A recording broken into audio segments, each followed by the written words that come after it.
Bonjour à tous et à toutes et bienvenue dans ce premier webinaire sur le nettoyage des grains. Donc, ce webinaire ce matin a pour objectif de parler de la détermination de la teneur en impureté d'un lot de blé. Et donc, c'est le premier d'une série de 5 webinaires sur le nettoyage des grains que je vous rappelle là sur la diapositive. Donc, ce matin, vos interlocuteurs, donc, ils seront au nombre de 4.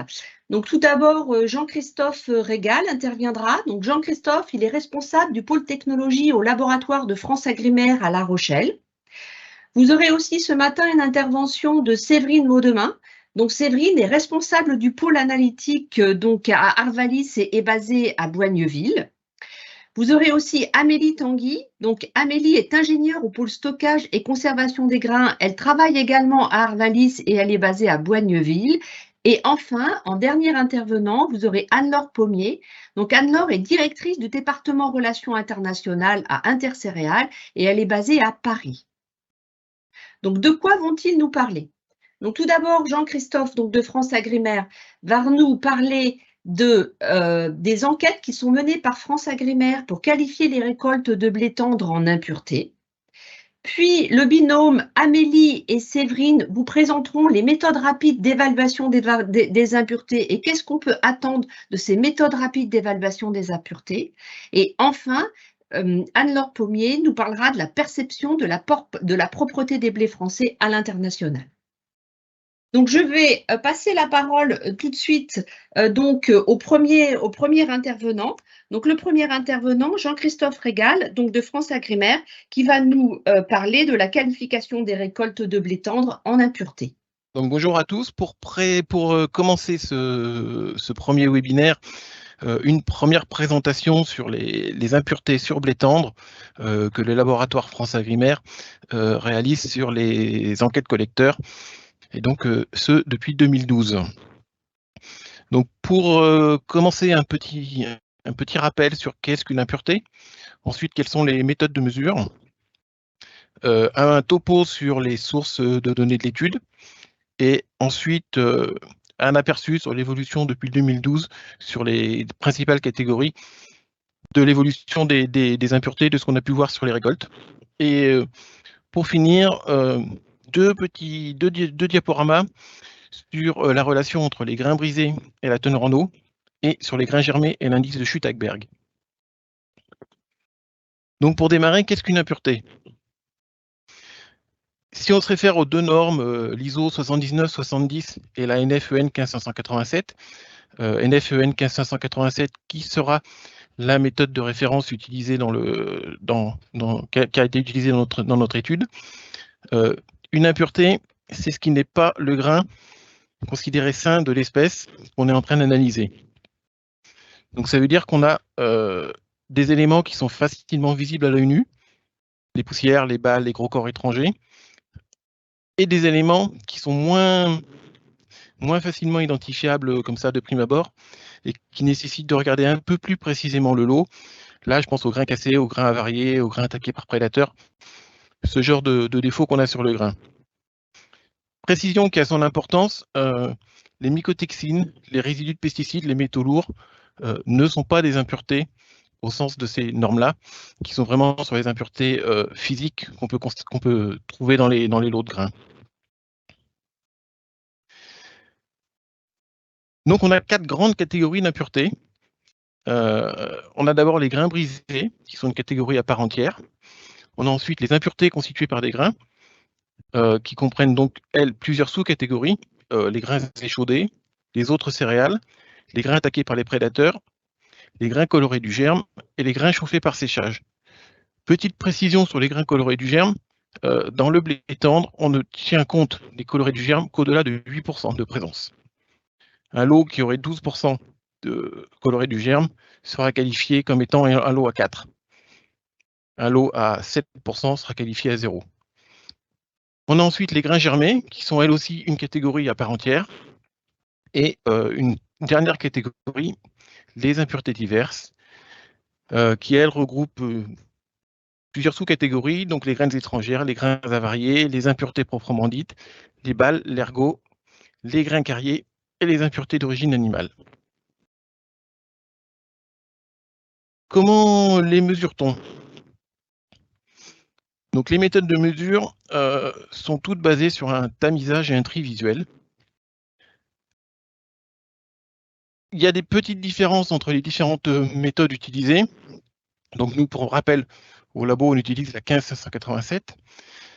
La 15587 pour le tamisage, on a un tamis de 1, un tamis de 2 et un tamis de 3,55 et un tamisage durant 30 secondes. Alors que sur la 79-70, le tamis des échaudés, pardon, c'est un tamis de 1,70 et on tamise pendant 45 secondes. Ça peut générer quelques petites différences selon la quantité de grains échaudés, puisque la taille de tamis est différente et la durée aussi. Et on a ensuite, on ne reviendra pas dessus, mais on a aussi quelques petites différences dans les définitions. Les défauts ne sont pas nommés tout à fait de la même façon. Globalement, ça revient à peu près au même. Donc, comment fonctionne l'analyse?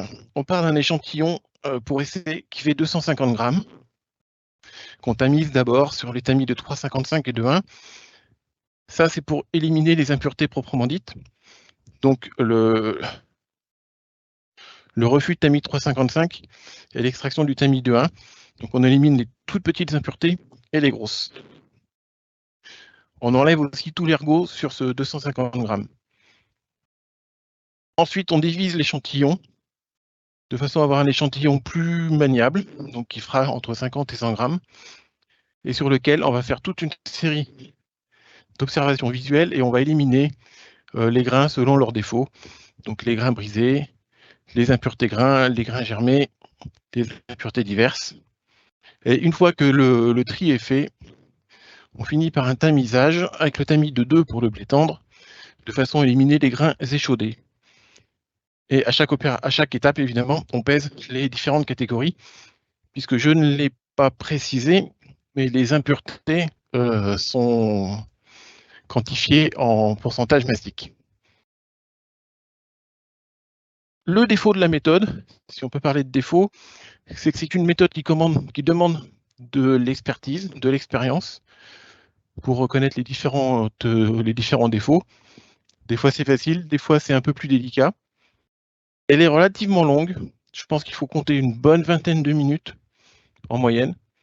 Le temps passé dépend de l'expertise de l'opérateur, mais aussi surtout de la difficulté de l'échantillon. Les échantillons qui sont très propres, où il n'y a pas grand-chose à retirer, on va relativement vite. Les échantillons avec beaucoup de grains avec des défauts sont évidemment beaucoup plus longs à analyser. Mais en moyenne, une bonne vingtaine de minutes. Petit préambule à l'analyse. Attention à la représentativité du lot. Comme on l'a vu, l'analyse se fait sur 250 grammes. Et 250 grammes sont l'échantillon final qui peut représenter plusieurs dizaines de milliers de tonnes. Donc évidemment, l'échantillonnage qui est représenté sur la photo, où je prends à la main un peu de grain dans un lot, n'est pas du tout viable. L'analyse derrière ne voudra strictement rien dire. Donc pour être représentatif, il faut un bon échantillonnage de départ. L'échantillonnage est un élément clé. Donc pour bien échantillonner, il faut des prélèvements élémentaires sur la totalité du lot analysé. Donc le nombre des prélèvements va dépendre évidemment de la taille du lot qu'on veut analyser. Une bonne homogénéisation de la totalité de ces prélèvements.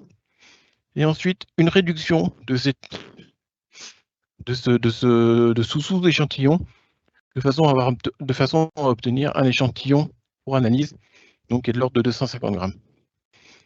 Tout ça, c'est défini dans la norme NFEN ISO 24333 céréales et produits céréaliers échantillonnage, donc qui s'applique à la fois au lot statique et au lot dynamique. Les sources de données de l'étude. Donc France Agrimaire et Arvalis font chaque année une enquête collecteur annuelle. sur blé tendre, blé dur. Donc là, on parle du blé tendre, pour lequel on récupère environ 600 échantillons qui sont prélevés à l'entrée des silos au moment de la collecte. Donc, à l'entrée des silos, c'est important puisque ce sont des grains qui sont absolument pas nettoyés, qui sont juste allotés par le collecteur. Sur ces 600 échantillons, au laboratoire, on en sélectionne 150 pour être représentatif de l'ensemble de ce qu'on a reçu. Et ces 150 échantillons sont analysés selon la norme NFEN 15587. On le fait depuis 2012, donc ça fait 12 récoltes de 2012 à 2023. Et ça représente 1740 échantillons. Donc l'étude commence à avoir une bonne représentativité.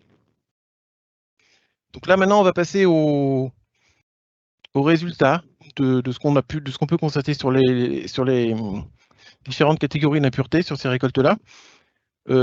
Attention, les résultats sont en pourcentage d'échantillons analysés et non pas en pourcentage de collecte. On n'a pas pondéré par le tonnage représenté par chaque échantillon. Donc on est en fréquence d'apparition des défauts. Donc ça nous donne des graphes comme ça. En abscisse, nous avons les quantités d'impuretés. Ici, sur l'exemple des grains brisés, les premières barres représentent les échantillons qui avaient moins de 4% d'impureté. Et en ordonnée, on a la part relative des différents échantillons qui représentaient ces différentes classes. Donc sur les grains brisés, on constate que la majorité des échantillons sont inférieurs à 4%. Donc à mettre en relation avec le 4 de 2. Et ce, quelles que soient les années. Alors évidemment, c'est un petit peu fluctuant, mais globalement, on est quand même toujours à 40%, en dessous de 4%, ce qui veut aussi dire quand même qu'on a 60% de la récolte qui est au-delà du 4, et ce, quelles que soient les années. Donc je vous ai mis un petit tableau qui récapitule le nombre d'échantillons, la valeur minimale trouvée, la valeur maximale. On reviendra sur les maximales tout à l'heure. La moyenne, 3,6, et la médiane. Donc pour rappel, la médiane, c'est la valeur en dessous de laquelle et au-dessus de laquelle il y a autant d'échantillons. Sur les grains germés, le graphe est beaucoup plus décalé sur la gauche. On a peu de germés à la récolte. 94% des échantillons sont en dessous de 1%. On a même 97% en deçà de 2%. Et les statistiques sont un peu malmenées par l'année 2014, pour laquelle on avait beaucoup de germés. Donc, pour information, en 2014, on avait 33 échantillons sur les 150 analysés qui étaient supérieurs à 2%, alors qu'on en a seulement 49 en tout sur l'ensemble de l'enquête. Donc voilà, on a vraiment eu en 2014 une année atypique, ce qui se voit très bien sur le graphe. Alors les impuretés grains, donc pour mémoire, les impuretés grains représentent la somme des grains échaudés, des autres céréales, des colorés du germe, des attaqués prédateurs et des chauffés par séchage. Donc forcément, c'est un peu plus fluctuant, déjà parce qu'on somme différentes catégories, et on se rend compte que les impuretés grains sont quelque chose dépendante de l'année. Chaque année est différente au niveau des classes. Ceci dit, 80% des échantillons sont entre 1 et 4%, avec une moyenne à 2% sur l'ensemble de l'étude. Impuretés diverses. Les impuretés diverses, de la même façon, c'est aussi une somme de sous-catégories. Graines étrangères, grains avariés, impuretés proprement dites, les balles, les grains carriers, l'ergot, les impuretés d'origine animale. On a un taux qui est relativement faible. 70% quasiment des échantillons sont en dessous de 1%.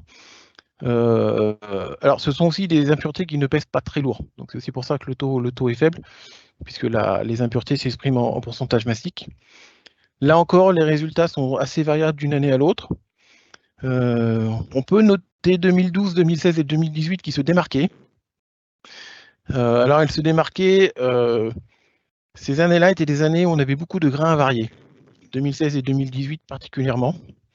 Donc, ce qui explique qu'on les retrouve là, en étant un petit peu atypiques.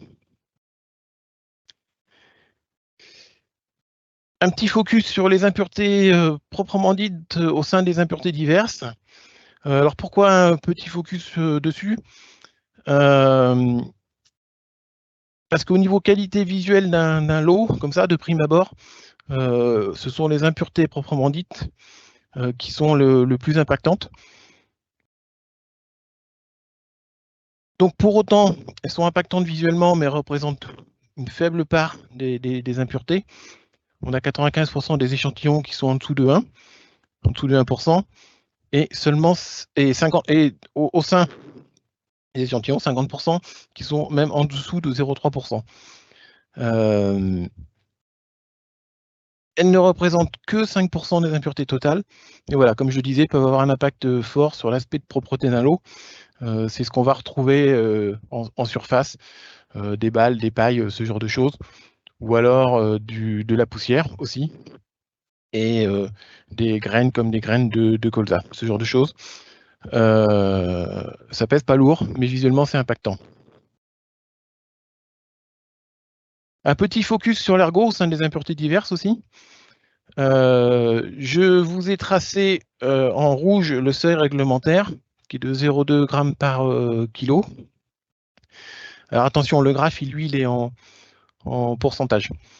Mais le seuil, lui, il est bien placé, il est à 0,2 g par kilo. On se rend compte que 98% de la récolte est en dessous de ce seuil de 0,2 g par kilo. J'ai fait deux classes en dessous de 0,2 g par kilo, 0,1 et 0,2. Et on voit même que 94% des échantillons sont inférieurs à 0,1. Donc on a, même par rapport au seuil réglementaire, on est sur la quasi-totalité de la récolte à demi-seuil. Donc il y a un petit peu de marge, ce qui est une bonne nouvelle. Mais je vais mettre un petit bémol à cette bonne nouvelle, avec ce graphe-là, donc qui est issu des mêmes données, qui représente la même chose, sauf qu'en abscisse, au lieu d'avoir les classes, j'ai mis les années, et les barres représentent les différentes classes. On voit quand même que depuis 2015-2016, on voit apparaître des échantillons avec plus de 0,2 g d'ergot par kilo, alors qu'avant on n'en avait pas. Alors avant 2012, je ne sais pas ce qui se passe.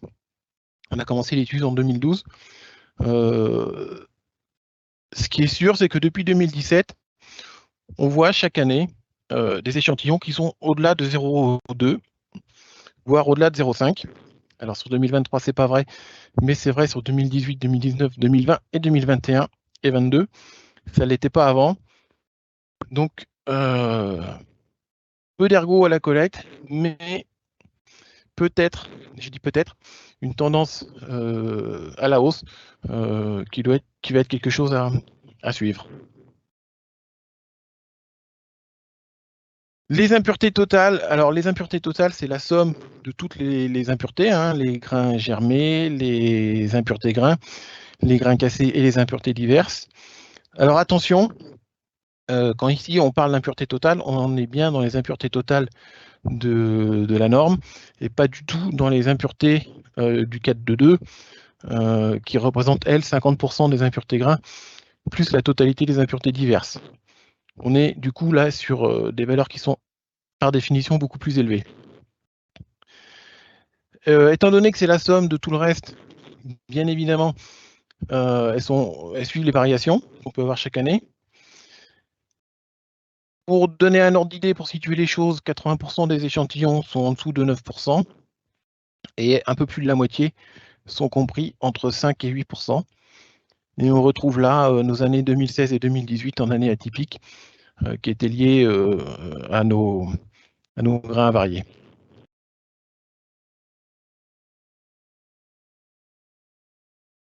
Pour finir sur les impuretés vous avez à gauche le graphe en camembert qui représente la part relative moyenne des catégories d'impureté sur l'ensemble des 1740 échantillons et sur les 12 années de récolte. En bleu, ce sont les grains brisés. En rouge-marron, les impuretés grains.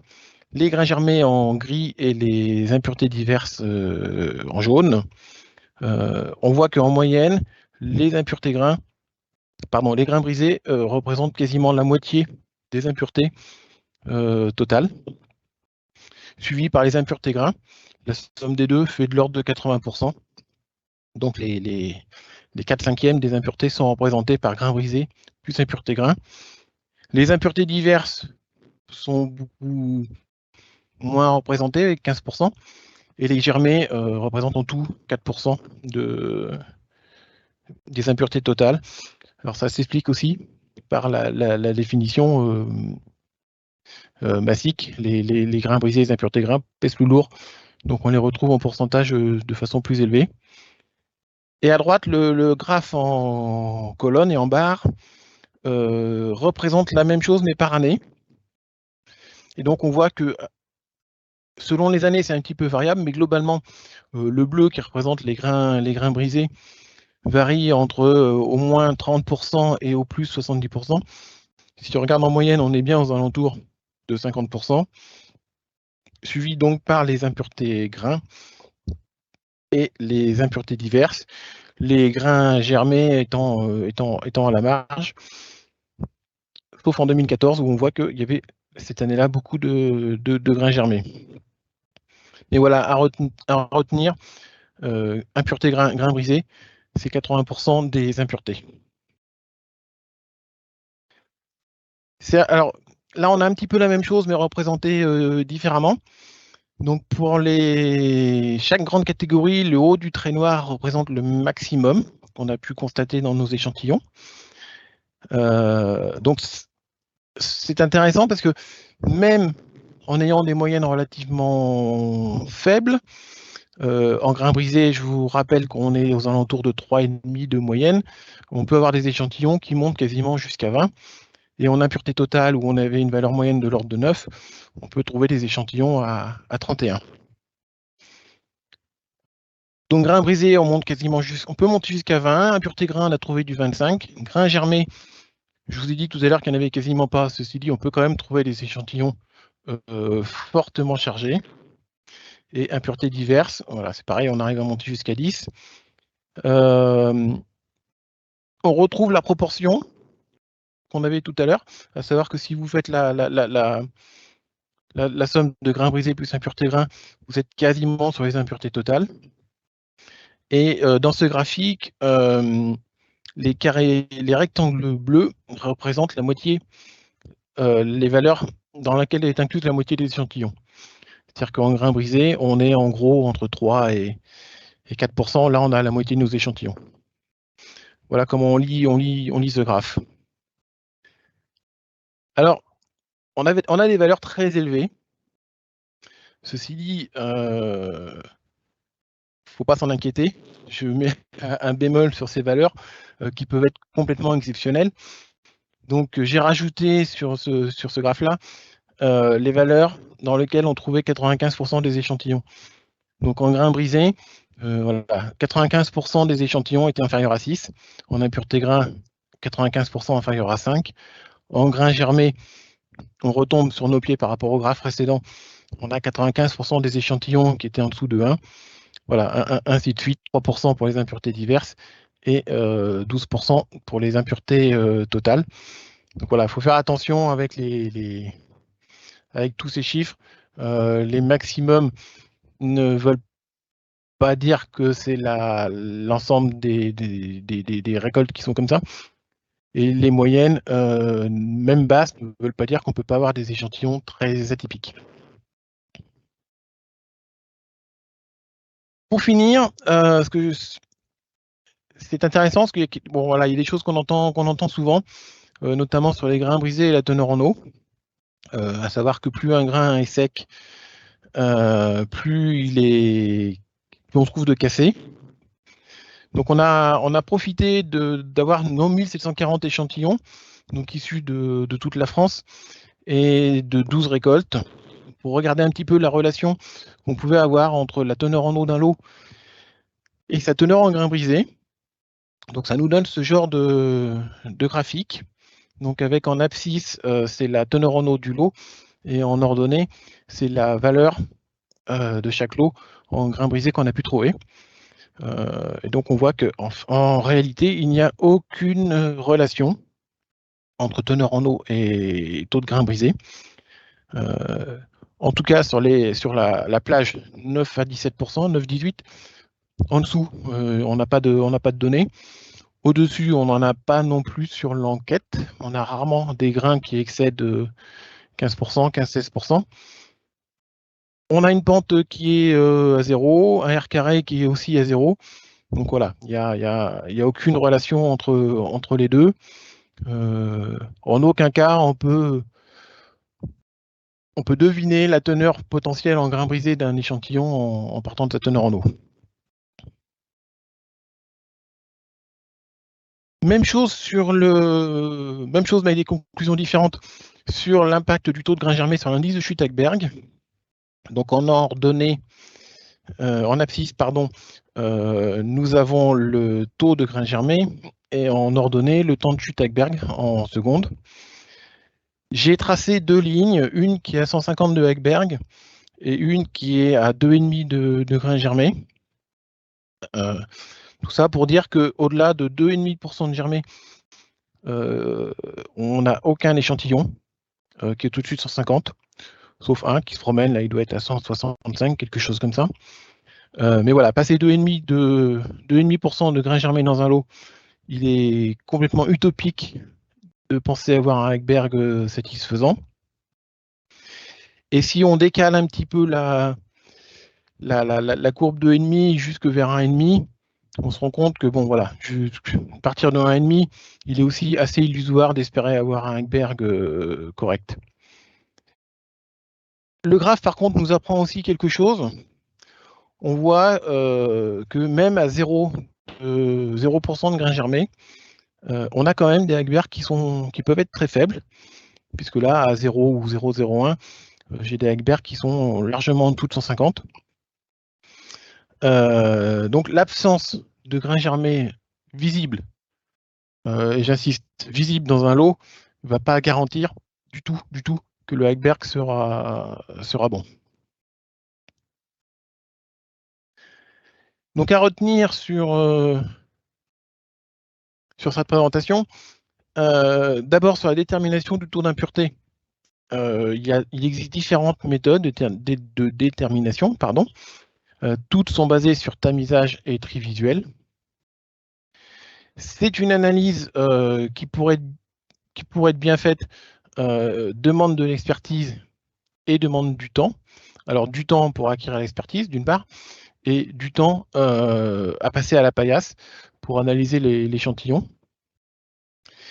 Et alors j'aurais presque peut-être même dû le mettre en premier, pour avoir une analyse représentative et fiable et correspondant à ce qu'on veut regarder, il est évident que l'échantillonnage correct est le préalable à tout. Sans un bon échantillonnage, on aura des valeurs, ça c'est sûr, mais on ne saura pas à quoi elles correspondent. Et sur les collectes 2012-2023, donc sur l'étendue de l'étude, la contribution des différentes catégories d'impuretés dans les impuretés totales varie d'une année à l'autre.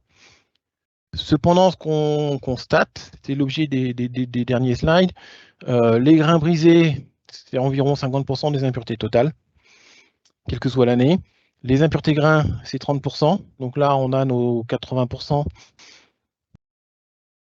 Et les impuretés diverses sont seulement à 15% des impuretés totales. Et selon moi, la catégorie la plus impactante visuellement, elle ne représente que 5% des impuretés. Voilà ce que je pouvais vous dire sur nos 12 années d'enquête et d'analyse. Merci beaucoup, Jean-Christophe, d'avoir partagé avec nous ce travail très précieux, hein, parce que c'est un travail qui a lieu tous les ans depuis 12 ans et qui nous permet d'avoir cette photo représentative de la teneur en impureté des blés tendres français. C'est important parce que la teneur en impureté, c'est un critère qui est présent dans tous les contrats. Et aussi, rechercher les impuretés, c'est aussi déclencheur de décisions en termes d'allottement. C'est le cas, par exemple, quand tu évoquer la problématique des grains germés. Amélie, donc je te passe la parole sur cette présentation autour des méthodes rapides d'évaluation des impuretés que tu vas faire, je le rappelle, en binôme avec Séverine Maudemin. Bonjour à tous. Donc, la méthode de référence qui est la norme NF 15587 qui définit les teneurs en impureté donc, en France est assez longue à mettre en œuvre puisqu'il faut compter au moins 15 à 20 minutes d'analyse par échantillon sur des échantillons de 250 grammes. Donc, ce qu'on va faire dans cette présentation, c'est qu'on va passer en revue d'autres méthodes qui permettent de mesurer les teneurs en impureté dans le blé. Et on va essayer de les comparer à cette méthode de référence et de voir ce qu'elles peuvent apporter en plus ou ce qu'elles ont éventuellement comme inconvénient. La norme NF 15587 s'applique pour le blé tendre, le blé dur et l'orge. Et dans cette présentation, on va aussi parler de mitadinage du blé dur, et qui là est défini dans deux normes différentes, donc la V03 779 ou l'ANF 15585. Dans les contrats commerciaux et dans les addendas du syndicat de Paris, le dépassement de certains seuils, donc le 4.2 dont on vient de parler dans la séance de questions, entraîne des réfractions. Donc pour les acteurs qui commercialisent des lots de céréales, il est important de pouvoir mesurer les teneurs en impureté, puisque c'est cela qui va définir le prix juste de leurs marchandises. En 2018, Arvalis avait réalisé une enquête auprès des organismes stockeurs qui avait montré que beaucoup d'entre eux utilisent une méthode visuelle et ou un tamisage pour évaluer les teneurs en impureté, mais ils sont très peu à s'appuyer sur la norme 15587 qui nécessite en fait du personnel formé, donc soit par un labo externe, soit du personnel formé en interne au sein des OS. Donc on va commencer par aborder cette méthode, les deux méthodes qui sont utilisées fréquemment au sein des OS, qui sont l'estimation visuelle de la propreté des lots et le tamisage. Et ensuite, je laisserai la parole à Séverine, qui vous présentera une synthèse bibliographique de méthodes optiques rapides, donc là, qui font recours à des machines équipées de caméras, de capteurs qui permettent de détecter les impuretés. On fera une première partie sur le blé dur, puisqu'Arvalis a testé deux machines d'imagerie sur le blé dur. Et ensuite, on parlera du blé tendre. Là, on n'a pas de données en interne à Arvalis, mais on va utiliser les données des fournisseurs de ces deux machines. Et ensuite, on fera, pour conclure, une partie où on comparera toutes les différentes méthodes qu'on vous a présentées avec les avantages et inconvénients de chacune d'entre elles. On commence donc par l'estimation visuelle de la propreté. En 2012, FranceAgriMer avait travaillé sur ce sujet en construisant une échelle de notation qui allait de 1 à 5, donc de 1 pour les blés les plus propres jusqu'à 5 pour les blés les plus sales. C'est la photo que vous pouvez voir sur la diapo. Et les résultats ont montré qu'il n'y avait pas de lien entre la teneur en impureté totale et la note. Alors le seul lien qu'on pouvait éventuellement voir, c'était sur les impuretés diverses, où on avait les échantillons qui étaient notés 5, qui contenaient systématiquement plus d'impuretés diverses que les autres. Donc ils étaient systématiquement à plus de 0,2% d'impuretés diverses. Mais par contre, entre toutes les autres catégories, il y avait des échantillons avec des teneurs en impureté assez variables, en fait, entre 0 et 0,2%. Donc c'est une échelle de notation qui n'était pas bien corrélée aux teneurs en impureté, donc pas très efficace pour mesurer vraiment les teneurs en impureté.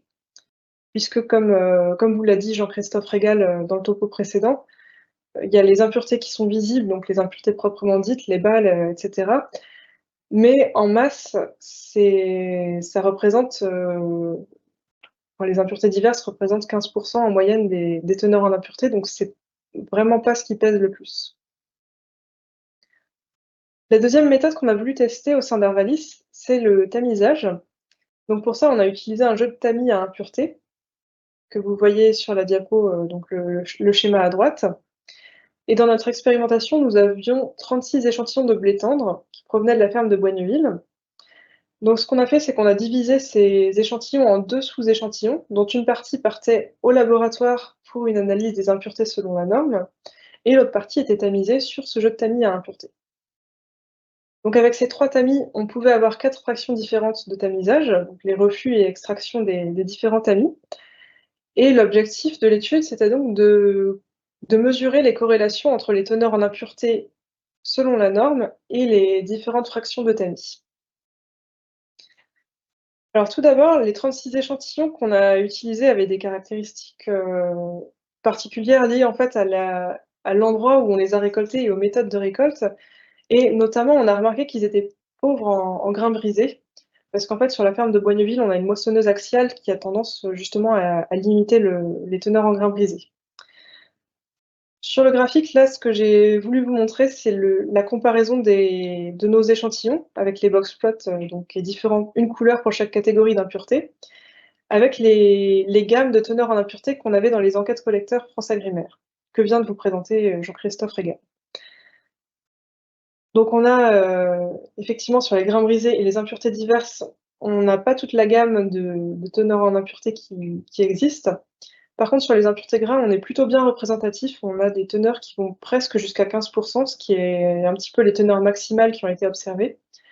Et sur les impuretés globales, par contre, nous, nos teneurs maximales vont un petit peu au-delà de 15%, alors que dans les enquêtes collecteurs France-Agrimaire, il y avait des données jusqu'à 23%, enfin 25% même de teneurs en impureté globale.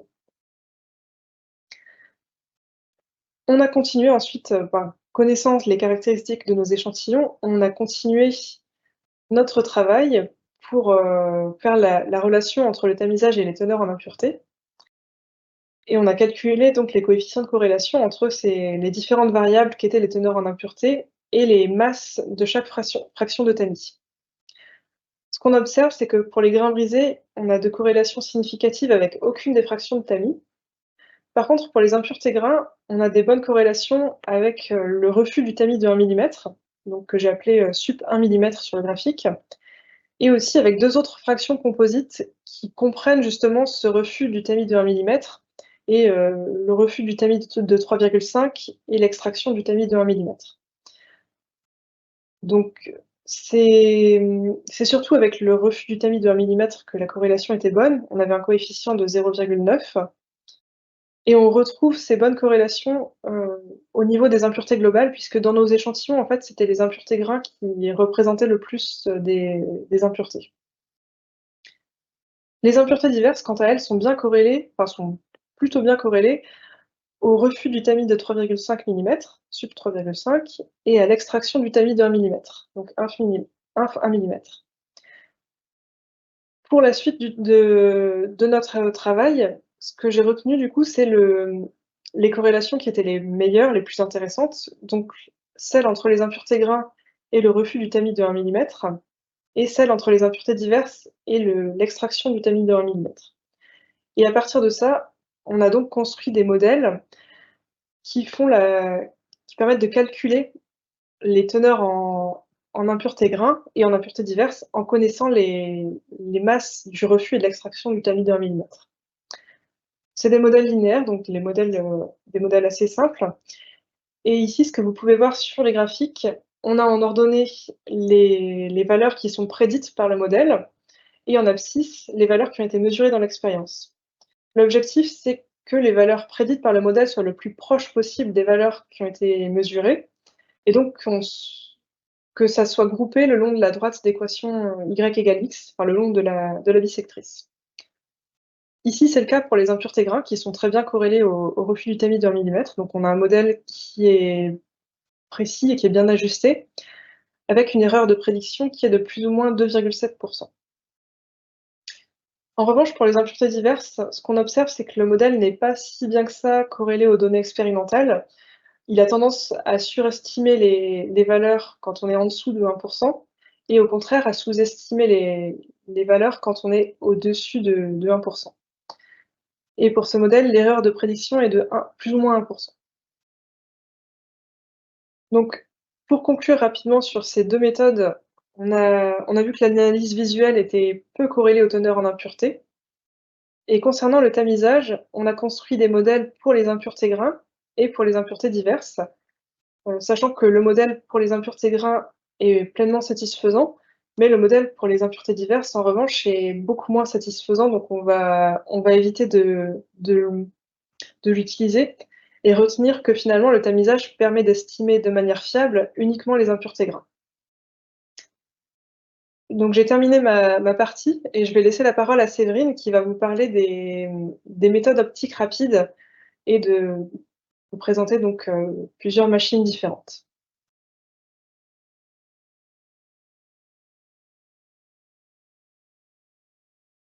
L'idée ici, en fait, de cette synthèse bibliographique, c'était non pas de rentrer dans le détail de chacune des technologies, mais plutôt de reprendre ce qui existe aujourd'hui, notamment pour l'analyse de la qualité des grains. Donc on va retrouver des méthodes complètement connues comme la spectroscopie proche infrarouge, qui est utilisée aujourd'hui notamment à la réception dans les silos, pour l'analyse de la teneur en eau, la teneur en protéines, mais d'autres technologies qui commencent à émerger pour la partie mesure ou en tout cas détection visuelle de la qualité des grains. Donc, de base, toutes ces méthodes-là fonctionnent sur le même principe, c'est-à-dire que ce sont des méthodes dites alternatives aux méthodes de référence. Pourquoi? Parce qu'on a besoin d'une équation d'étalonnage, ce qu'on appelle aussi calibration modèle, qui va être construite à partir d'un algorithme mathématique et d'une base de données.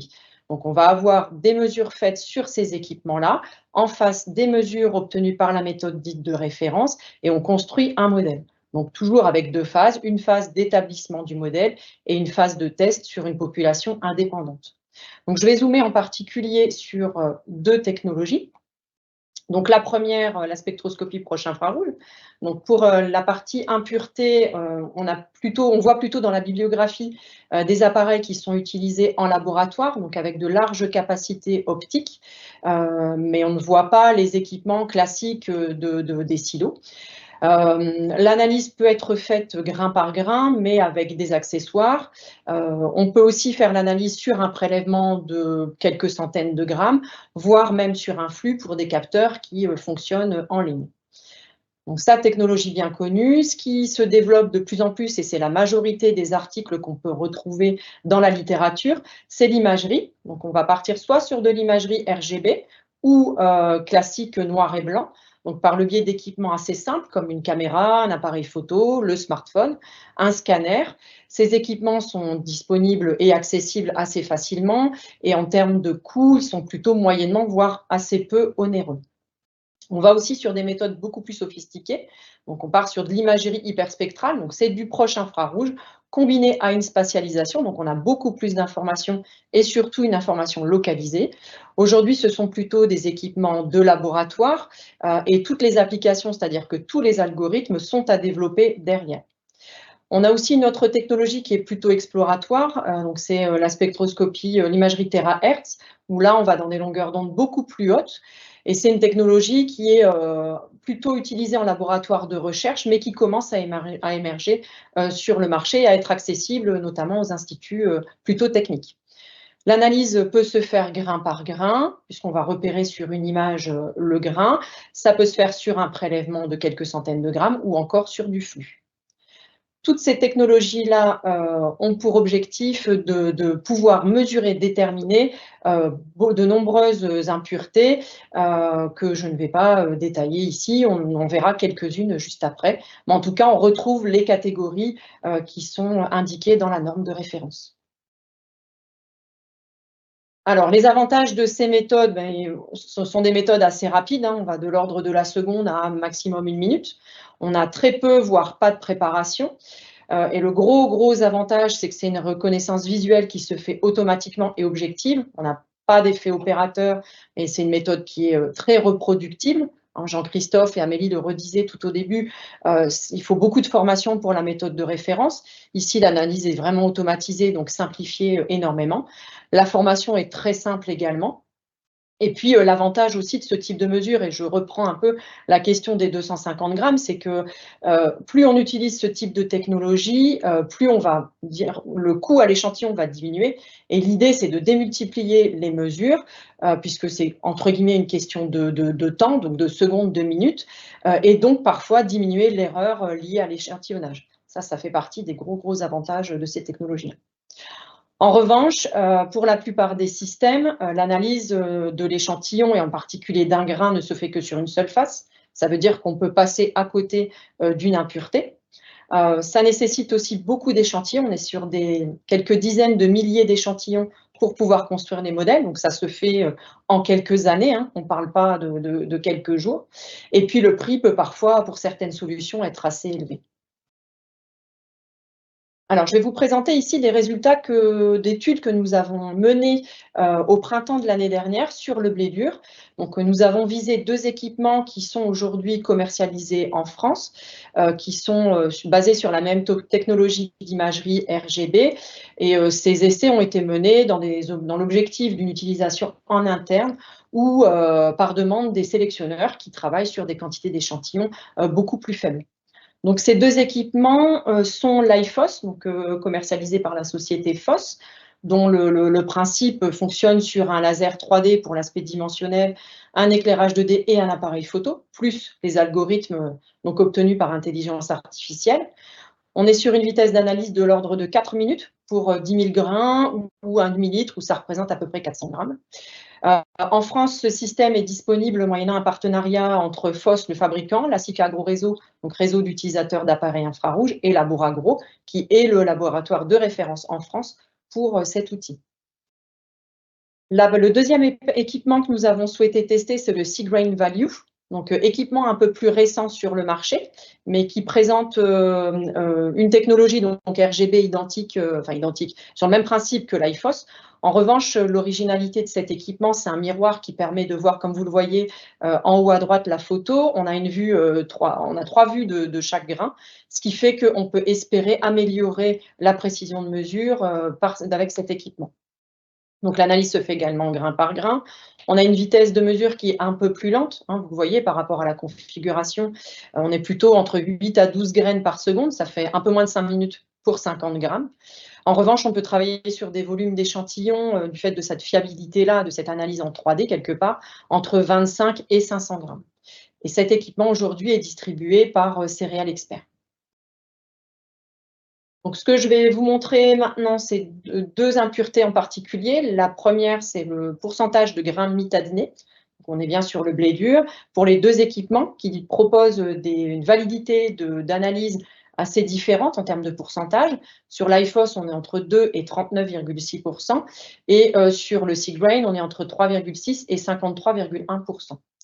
Dans les graphiques en dessous de chacun des équipements, donc ce que j'ai représenté, c'est la mesure, en abscisse, la mesure donnée par l'instrument et en ordonnée, la valeur obtenue par la méthode de référence. Donc, en fonction de la masse des échantillons dont nous disposions, on a dû découper chacun des échantillons pour pouvoir répondre aux masses nécessaires de chacun des équipements. D'où un nombre d'échantillons qui peut être un peu différent entre les 2 équipements. Alors, sur les graphiques maintenant, si on vient directement droit au but, on voit en pointillé vert, c'est la droite de pente 1, donc la bissectrice, c'est l'idéal de ce qu'on souhaite obtenir. En bleu, c'est la droite de régression des points de mesure.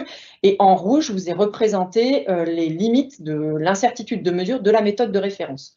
L'idéal, c'est que, alors le premier idéal, c'est que tous les points soient sur la droite de pente 1, donc le pointillé en vert. Et la deuxième phase, c'est d'être, pourquoi pas, dans la gamme d'incertitude de mesure de la méthode de référence. Alors, ce qu'on voit entre les 2 équipements, déjà, c'est que pour la plupart des points, on est dans l'incertitude de la méthode de référence. Et ce qui est intéressant aussi, c'est que pour les points qui sont regroupés, en gros, c'est une reproductibilité de l'échantillon d'origine. On voit que les résultats sont extrêmement proches. Donc, ce qui était annoncé par ces équipements, l'aspect reproductibilité et le non-effet opérateur, sont avérés, en tout cas dans les essais que nous avons menés. Alors, si on regarde en termes d'erreur, sur l'iFOS, on voit qu'on a un écart type qui est de 4,8% et qui est beaucoup plus élevé sur le Seagrain.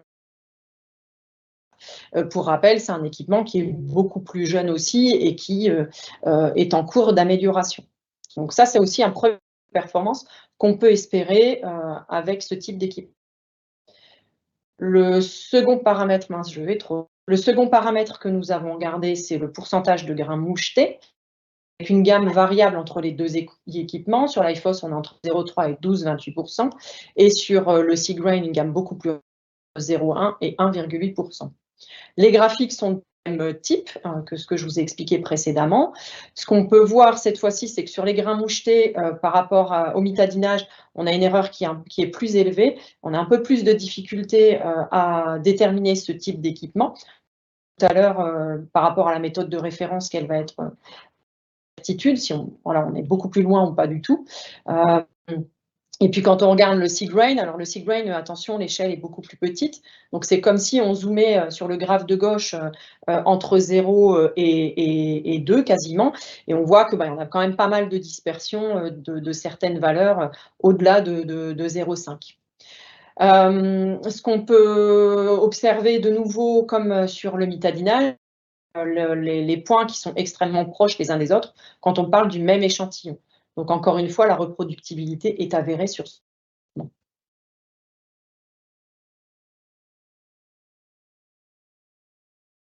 Alors, visiblement, le micro est taché. Je ne vois pas trop ce qu'on peut. J'espère que c'est assez compréhensible. Si on revient sur les équipements, donc sur l'IFOS, on a d'autres mesures possibles sur le blé dur, avec une gamme assez large, et on voit l'ergot qu'on retrouve également sur le blé tendre, donc ça fait partie des paramètres qui sont mesurés. Tout à l'heure, Jean-Christophe le disait, c'est une impureté qu'il faut surveiller absolument, et donc les fabricants ont travaillé également sur ce critère-là. Et sur le seed-grain, on a beaucoup plus de paramètres compte tenu de ces possibilités et des choix faits par le constructeur. On va regarder effectivement les impuretés qui sont décrites dans la norme, mais on voit aussi les grains immatures, les grains de plus petits qu'1,9 mm. On va regarder d'autres céréales de façon plus large. Et sur le blé, jusqu'à regarder si le lot comporte des mauvaises herbes aussi. Alors, l'intérêt de cet outil-là, c'est qu'il a aussi la possibilité de déterminer le poids de 1000 grains et il permet aussi l'attribution de la taille des grains, puisqu'on a une analyse un peu plus fine et surtout en 3D. Alors, il y a des équipements qui existent déjà et qui proposent, qui évoluent, soit qui sont en cours de développement. Donc, je vous ai présenté, par exemple, la liste n'est pas exhaustive, 3 équipements en particulier. Donc, le système de Zoom Agri, qui est utilisé aujourd'hui principalement pour l'identification des variétés d'orge en France. Mais il y a aussi une modalité Zoom Spec qui permet d'évaluer la qualité physique des grains. Donc, ça, c'est basé sur avec un scanner. Un autre outil développé par Optomachine, donc, qui est là plutôt sur une image, on a une caméra, permet de déterminer le poids de 1000 grains, la morphologie, les grains attachés, les corps étrangers, le mitadin, etc. Et surtout orienté riz et semences, mais il se développe énormément. Il existe aussi une autre solution, Inarix, quelque temps, notamment sur l'identification des variétés, qui des applications sur la partie impureté, en particulier sur le blé dur. Donc, on peut espérer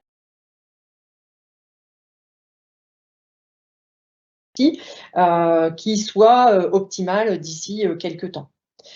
En revanche, j'attire votre attention sur toutes les technologies en général alternatives.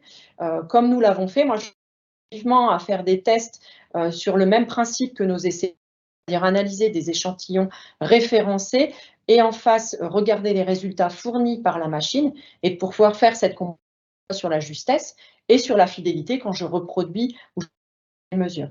Ça, c'est très important. Donc, on a terminé de vous présenter toutes les méthodes qu'on avait dans nos essais et dans notre catalogue. Et donc là, le but de ce tableau, c'est de comparer les performances de prédiction de différentes méthodes et notamment de les comparer aux incertitudes de la norme. Donc là, on est sur du blé tendre. Dans les enquêtes collecteurs France Agrimaire, on a des teneurs moyennes à 3,7% de grains brisés, 2,4% d'impureté grains, 0,2% de grains germés et 1,3% d'impuretés diverses.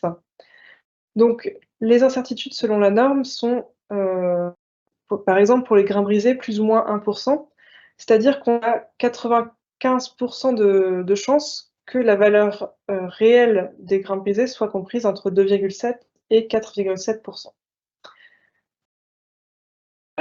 On n'avait pas de corrélation entre les grains brisés teneur entre les différentes fractions de tamis, donc on n'a pas construit de modèle pour cette catégorie-là.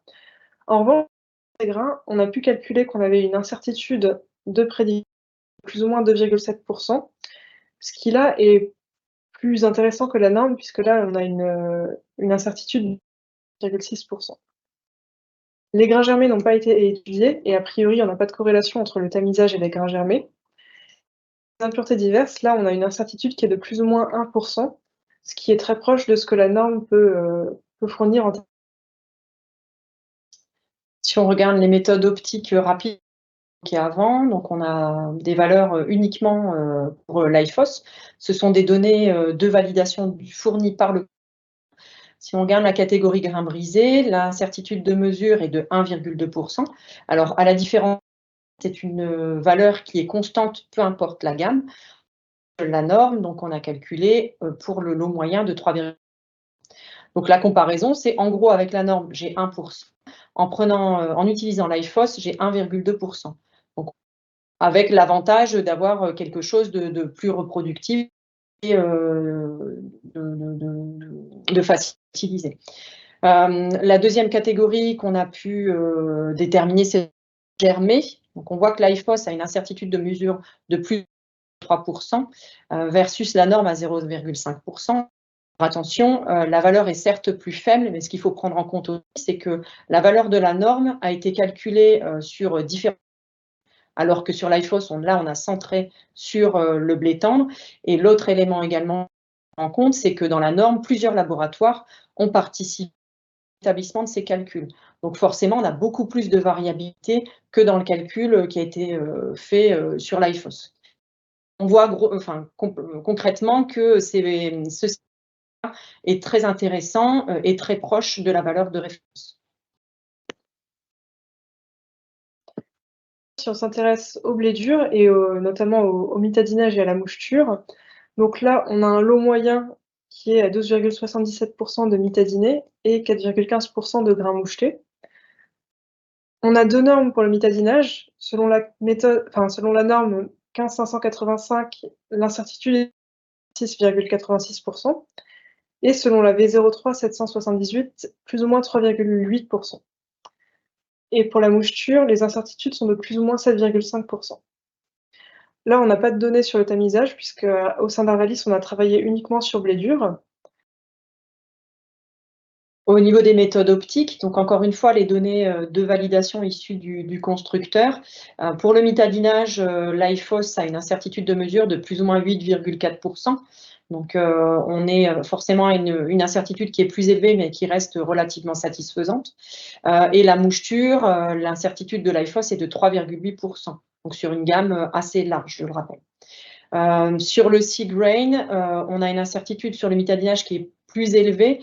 Je le rappelle, c'est un équipement qui est plus récent et qui nécessite beaucoup de données supplémentaires, mais on peut espérer une amélioration. Et sur la moucheture, l'incertitude est de 1,1%, mais attention, sur une gamme qui est beaucoup plus restreinte que celle de l'IFOS. Donc les avantages et inconvénients des différentes méthodes.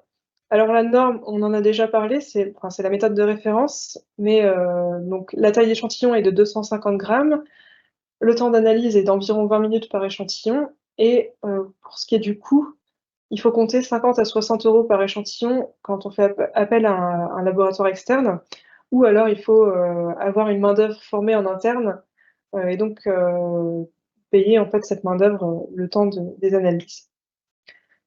Le tamisage a une prédiction fiable uniquement pour les impuretés grains. La taille d'échantillon est là aussi de 250 grammes et il faut compter 30 secondes par échantillon, donc ce qui est une nette réduction par rapport à la méthode précédente, et plus un petit temps de manipulation pour chaque échantillon. Le coût, c'est celui d'un jeu de tamis et de la main-d'œuvre qui va tamiser les échantillons, tamiser et manipuler les échantillons. Et ensuite, pour l'IFOS, pour les méthodes optiques, on voit qu'on a une qualité de prédiction sur l'IFOS qui est très bonne, une taille d'échantillon un peu plus conséquente, mais on peut également analyser plusieurs échantillons issus d'un même lot, avec un temps d'analyse de 4 minutes. Et aussi au niveau du C-Grain, une qualité de prédiction qui est un peu moindre, mais qui va sûrement s'améliorer au cours du temps. Une taille d'échantillon qui peut être variable, passer d'un tout petit échantillon de 25 grammes à 500 grammes, et un temps d'analyse qui est un peu plus long. Et pour 400 grammes, on est finalement un petit peu plus bas que la norme. En revanche, ces systèmes sont assez onéreux, hein, puisqu'on est sur plusieurs dizaines de milliers d'euros à l'achat. Pour conclure, on a vu que les deux méthodes les plus simples, l'analyse visuelle et le tamisage, ne sont pas suffisantes pour estimer les teneurs en impuretés. L'analyse visuelle parce qu'elle n'est pas vraiment corrélée aux teneurs en impuretés, dont les impuretés visibles en fait, ne sont pas celles qui pèsent le plus, et le tamisage parce qu'il ne permet de prédire que les teneurs en impuretés grains. Donc pour estimer vraiment les teneurs de toutes les catégories d'impuretés définies dans les normes, soit il faut suivre les méthodes qui sont décrites dans les normes, ce qui prend un petit peu de temps et qui nécessite soit d'avoir du personnel formé, soit de faire appel à un laboratoire externe, ou d'utiliser les méthodes optiques. Donc, parmi les méthodes optiques qui sont déjà commercialisées, on voit que les outils sont assez onéreux, mais que d'autres outils meilleur marché arrivent et sont en cours de développement. Et encore une fois, on recommande de vérifier par des tests internes l'adéquation des résultats obtenus par cette nouvelle méthode avec les besoins. Tout dépend de ce qu'on en attend, aussi bien au niveau du contrat, de la réglementation ou des exigences du client. Merci à tous pour votre attention. Et donc, nous avons proposé donc à Anne-Laure de venir nous intervenir en conclusion un peu, ou pour terminer ce webinaire, nous partager la perception de la propreté des blés français à l'international, puisqu'on exporte à peu près la moitié des céréales qu'on produit.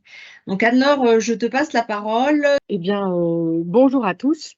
Et oui, donc je vais vous faire un petit exposé des attentes de nos clients et comment nos grains sont perçus, ou en tous les cas, quelles sont les exigences qui sont exprimées dans les différentes destinations.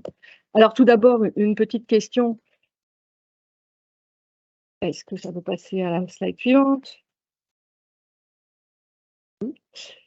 Une petite question à laquelle je pense que déjà vous avez la réponse au regard des présentations des intervenants précédents. Et les impuretés, est-ce qu'on peut dire que c'est un critère universel? Eh bien, d'un côté, la réponse est oui, bien sûr. Tous les utilisateurs de grains au monde, quel que soit le pays dans lequel ils sont et quel que soit l'usage qu'ils font des grains, ont un degré d'exigence concernant les impuretés. Donc, en ce sens, c'est un critère qui intéresse tous les acheteurs. Et non, ce n'est pas universel, puisque les niveaux d'impureté attendus, ou en tout cas les exigences qui sont posées dans les contrats sur chacun des critères, sont différentes. Les règles de réfaction et les seuils de refus, finalement, sont propres à chaque acteur, et cela est précisé dans les contrats ou bien dans les cahiers des charges, donc précisé dans la relation commerciale. Et ensuite, l'autre différence, eh bien, c'est la méthode d'appréciation de la teneur en impureté. Donc, ces méthodes d'appréciation sont décrites dans des normes, et le choix de la norme, eh bien, est lui-même précisé dans le contrat. Donc, ça, ce sont des choses qui sont importantes à avoir en tête dès lors que l'on commercialise des grains. Alors, concernant la France, avant de parler d'international, je vais parler un petit peu de ce qu'on fait en France. Je peux avancer. Voilà. Donc, excusez-moi. Donc, on vous a parlé depuis le début beaucoup de l'ADANOM technique numéro 2, c'est l'ADANOM technique du syndicat de Paris. Mais pour replacer les choses dans un contexte plus global, en fait, l'ensemble des marchandises céréales et oléoprotéineux qui sont échangées sur le marché français entre les différents maillons de la filière céréalière française font référence, quasiment dans leur exclusivité à 100%, soit au RUFRA, aux règles et usages français agricoles, soit au contrat type Incograin, soit au RULEG pour les légumineuses.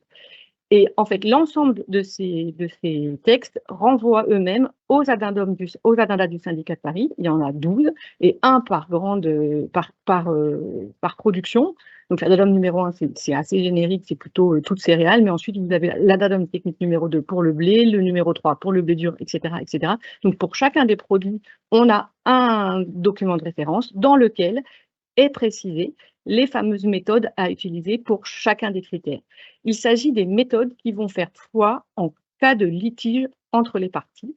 Et donc, c'est vraiment le socle commun des transactions commerciales en France. Alors, pour schématiser autrement, donc en fait, dans notre chaîne contractuelle en France, on a la relation entre les agriculteurs et leurs organismes stockeurs. Donc, on va avoir un contrat ou des conditions générales. On va dans ce cadre-là faire référence explicitement aux incograins, ou s'il n'y a pas de référence explicite. En cas de litige, par défaut, on appliquera les refrains, donc on fera référence aux addendas du syndicat de Paris. Et dans la relation entre l'organisme stockeur et les clients finaux, que ce soit les fabricants d'aliments, les meuniers, les amidonniers, les malteurs, les semoule mais aussi la trituration, on va avoir des contrats, et dans les contrats, on fait quasiment systématiquement référence aux incograins et aux refrains. Donc, ce sont des exigences qui sont… Donc, l'avantage, c'est qu'on a finalement en France le même thermomètre, le même instrument de mesure et les mêmes unités de mesure pour qualifier le degré d'impureté d'un lot. Alors, bien sûr, on peut avoir des différences dans chacun des contrats. On fait référence au même socle, même contrat type, mais chaque partie, un vendeur A avec un acheteur B, peut décider de mettre des seuils différents. Mais par contre, la façon de le mesurer et la façon d'apprécier les réfractions sera la même pour tout le monde. Par contre, quand on s'intéresse aux marchés internationaux, c'est un peu différent. Alors, ce qu'on peut déjà dire en préalable, c'est que, bon, comme vous le savez tous, 1 tonne sur 2 de céréales produites en France est exportée. 1 tonne sur cette moitié exportée, c'est encore la moitié qui va plutôt vers le marché européen, donc c'est 1 tonne sur 4. Qui va vers les clients européens. Les clients européens, quand ils achètent des blés origine France, des céréales françaises, ils vont faire référence en général au même contrat que le marché français. C'est-à-dire qu'on va appliquer dans la grande majorité des cas les contrats de Paris, Incograin ou Ruffra. Par contre, quand on va vers les pays tiers, donc un petit peu plus loin, on va s'éloigner de ces références-là et on va pouvoir identifier deux grandes catégories de situations. Donc, si je m'intéresse plus spécifiquement au blé tendre, c'est un peu plus d'1 tonne sur 4, c'est entre 25 et 30% de nos blés tendres qui sont exportés vers pays tiers. Et les utilisateurs finaux de ces blés sont, dans ce cas-là, majoritairement des meuniers. Donc, par contre, on va avoir, selon les destinations, soit des clients privés, donc les acheteurs finaux sont des clients privés, et ça va être le cas au Maroc, mais aussi dans la plupart des pays d'Afrique subsaharienne, le Sénégal, la Côte d'Ivoire, le Cameroun et autres pays de cette région-là. Et donc là, on est sur des relations privées entre les exportateurs et les acheteurs intermédiaires ou les clients finaux. Et donc, on va, dans la plupart des cas, avoir un contrat, dans chaque cas, un contrat spécifique pour chaque client. Donc, au Maroc, vous avez un grand nombre de clients qui achètent du blé français, mais pour chacun des 15 principaux clients, on a un contrat différent. Et par contre, souvent, ces contrats vont là aussi faire référence à des contrats types. Il arrive souvent que ce contrat type soit un cograin, mais ça peut être un autre contrat type. Ça peut être le GAFTA, ça peut être encore d'autres références. Et pour chacun de ces contrats types, il va y avoir une méthode qui peut varier. Mais donc là, c'est vraiment du cas par cas, client privé par client privé. Et vous avez, et on n'a aucune visibilité, nous, interprofessions ou organismes, je dirais, qui ne sont pas dans le commerce, sur ce qui se négocie au cas par cas, puisque bien sûr, c'est confidentiel et c'est privé. Et l'autre catégorie de clients, ce sont les offices publics d'achat. Et vous avez des offices publics d'achat qui sont qui réalisent 100% des achats de céréales en Algérie, en Tunisie, en Égypte. Et donc, dans ce cadre-là, ce sont des cahiers des charges qui sont publics puisque les offices publics d'achat achètent les grains par des systèmes d'appel d'offres. Donc, ces cahiers des charges, je vais vous montrer à quel point ils peuvent être très différents de ce que nous, on fait et de ce que l'on a l'habitude de pratiquer sur le marché français. Et chaque acheteur donc chaque office public d'achat, a ses propres règles et ses propres façons d'apprécier finalement ces impuretés. Alors, ah zut, comment je reviens en arrière? J'ai été trop vite, je vais y arriver. Voilà. Pour bien comprendre et illustrer le propos, l'addendum numéro 2 du blé tendre, dont ont parlé les précédents intervenants également, qu'est-ce qu'il précise et qu'est-ce qu'il dit sur les différentes catégories d'impuretés et surtout les réfactions. Donc le fameux standard, vous l'avez tous évoqué, le 76 15 422, je pense que toute la profession française le connaît, hein, donc 76 d'EPS, 15% d'humidité, 4% de grains cassés, 2% de grains germés, 2% d'impuretés. En fait, chacun des acheteurs, si je prends les meuniers français n'achètent pas du blé standard. Ils vont mettre dans leur propre exigence et dans leur propre contrat d'autres des critères plus précis et qui divergent de ce fameux standard. Les fabricants d'aliments vont peut-être utiliser le standard ou autre chose, ou les amidonniers encore autre chose. Chacun précise dans son contrat exactement ce qu'il souhaite sur chacun des critères. Mais si par hasard ça n'est pas précisé, on va appliquer le standard. Et dans chacun des cas, si par exemple je prends le grain brisé, ce que dit la norme technique, c'est qu'il dit si le lot livré dépasse le critère contractuel, eh bien on va appliquer des réfactions. Donc, si ce critère contractuel, c'est le standard, c'est-à-dire sur le grain cassé, c'est 4%, eh bien entre 4 jusqu'à 4%, le contrat ne subira pas de réfaction, donc le prix négocié sera le prix facturé. Mais par contre, si on a un dépassement entre 4,1 et 4,5, eh bien, on va pouvoir commencer à regarder si on pénalise et si on affecte des réfactions, pénalise le prix. Donc, en l'occurrence, dans la norme technique numéro 2, sur les grains brisés, entre 0,1 et 0,5, on a une forme de franchise, il n'y a pas de réfaction. Entre 0,6 et 3 points de dépassement, on va appliquer une réfaction de 0,25% du prix. Et au-delà de 3 points de dépassement, la marchandise est refusable. Donc, si je reste dans le cas particulier de mon standard, eh bien, je peux aller jusqu'à 7% maximum de grains cassés dans un lot de blé livré à un client qui a acheté sur cette base standard. Vous voyez, 7% maximum, c'est relativement significatif. Ce ne veut pas dire que les lots français font 7% max, hein, puisque ça a été bien présenté dans la première présentation de Jean-Christophe Rigal. On a bien heureusement des niveaux beaucoup plus bas. Mais c'est pour vous montrer la mécanique. Sur les grains germés, ça va être exactement la même chose. Là, on a une réfaction dès le premier point de dépassement. Et sur les impuretés, c'est un peu plus compliqué. Donc, les autres impuretés, puisqu'on va faire la différence entre impuretés grains et impuretés diverses, je ne reviendrai pas sur le détail puisque ça a été très, très bien expliqué précédemment. Mais par contre, en termes de valorisation et de pénalisation, eh bien, on considère les impuretés grains pour la moitié du total des impuretés qui vont être exprimées. Et les autres impuretés diverses sont intégrées en totalité. Donc ça, c'est ce qui se passe sur le marché français et c'est la façon dont l'ensemble des acteurs finalement se mettent d'accord pour mesurer et pénaliser les impuretés.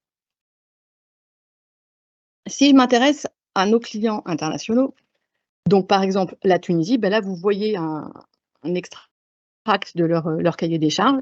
On applique en Tunisie la même norme que la norme qu'on utilise en France, le N15 587, mais par contre, les grains brisés, l'exigence du client, c'est 2%. Autant vous dire que c'est très bas. Et sur les impuretés diverses, on est sur 1%. Donc, un cahier des charges qui est surtout différent par rapport à nos pratiques sur les niveaux d'exigence. Concernant les méthodes, on est sur les mêmes méthodes que nous. Si je regarde le cahier des charges de l'Algérie, l'OAIC achète des gros volumes de céréales et sur la partie impureté, alors ce qui est assez étonnant, enfin je pense que c'est aussi le point que je voulais vous montrer, c'est que pour chaque catégorie, chaque critère, on a un seuil. Vous voyez, on va rentrer excessivement dans le détail, dans l'agréage et dans la validation de la conformité du lot, et dans le calcul des réfactions, dans le calcul des pénalités par rapport au prix livré.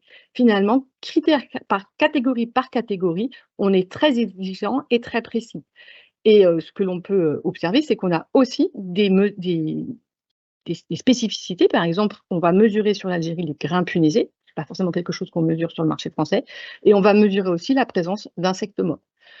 Et puis, point non négligeable, hein, sur les grains germés, l'exigence du cahier des charges de l'Algérie, c'est 0,5% quand on est à 2% sur le marché français.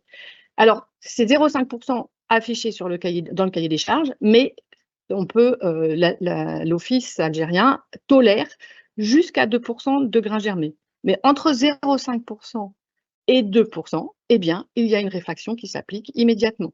Donc, à 1%, 1 pour 1 de réfaction pris. Alors, ça vous montre un peu la complexité hein, de cette dimension impureté et l'intérêt et l'importance que cela revêt pour nos clients. Alors, ce qui est à noter, c'est que concernant les blés américains ou les blés canadiens, l'office d'achat algérien procède d'une manière très différente.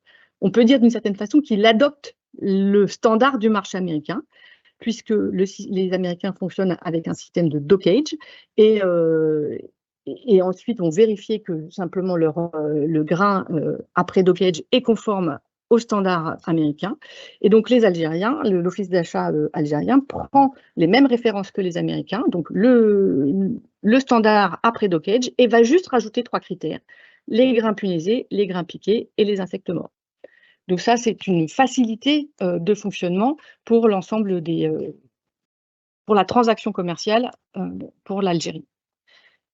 Autre exemple, je vais y arriver, c'est l'Égypte.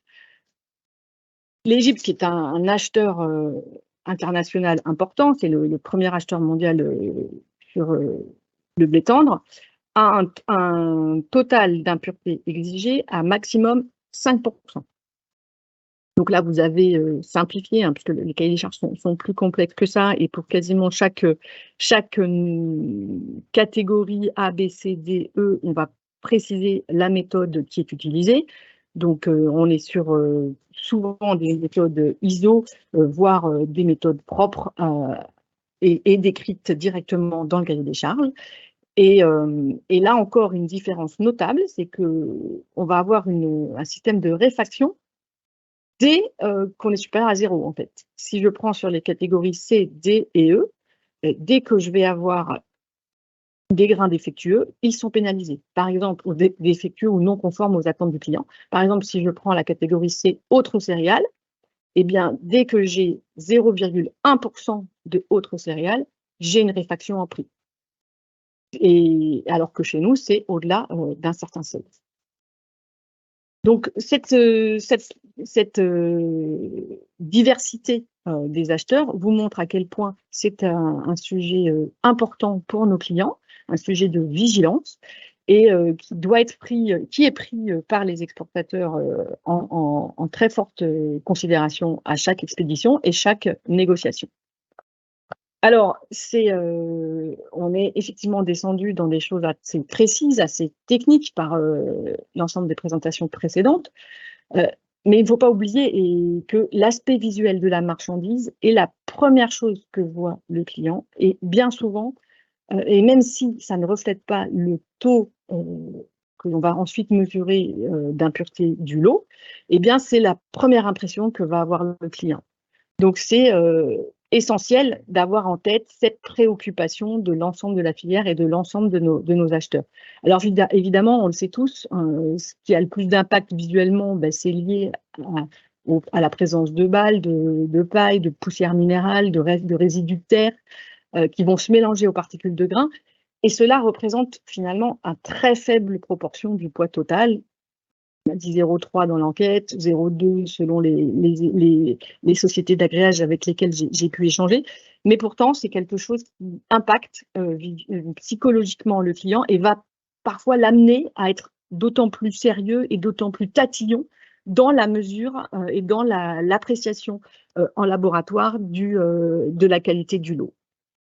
Alors, ceci étant, en général, les retours et les feedbacks que nous avons des opérateurs, c'est que les agréages impuretés sont généralement de 1,2 à 1,5 max quand on parle de façon très globale.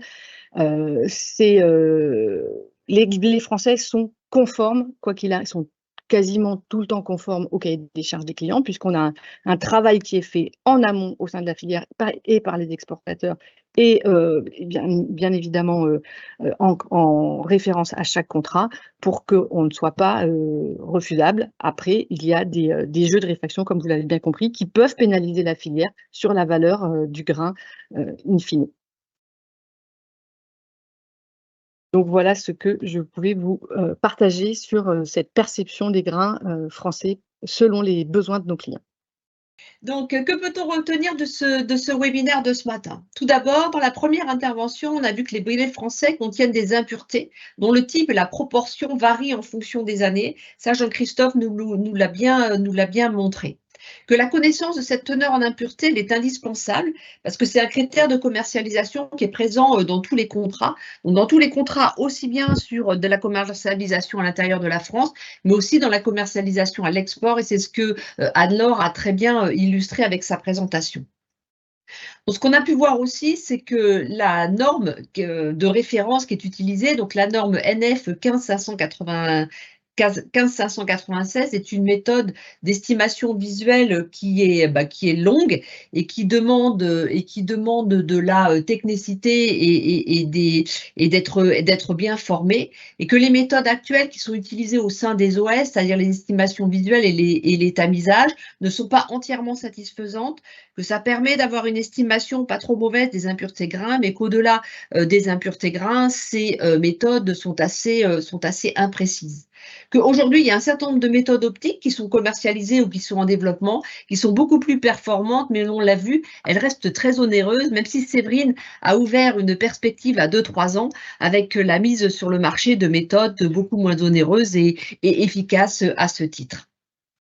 Donc, ce qu'on a pu voir aussi, c'est que les exigences de nos clients à l'export en termes d'impureté peuvent différer. Ils peuvent différer en termes de cahier des charges et en termes surtout de méthodes d'analyse, et que ça, c'est lié à leurs conditions de l'utilisation et aussi à leurs conditions de stockage de la marchandise, parce que, bien évidemment, les impuretés sont en relation avec ces deux éléments-là. Donc, dans tout état de cause, la teneur en impureté d'un lot, c'est important à connaître parce que c'est un des éléments déclencheurs du nettoyage de ce lot. Et ça, c'est ce qu'on verra dans le deuxième webinaire qui sera donc après-demain, le 18 janvier, qui traitera bien sûr de ce point-là et du rôle du nettoyage dans la remise aux normes commerciales d'un lot.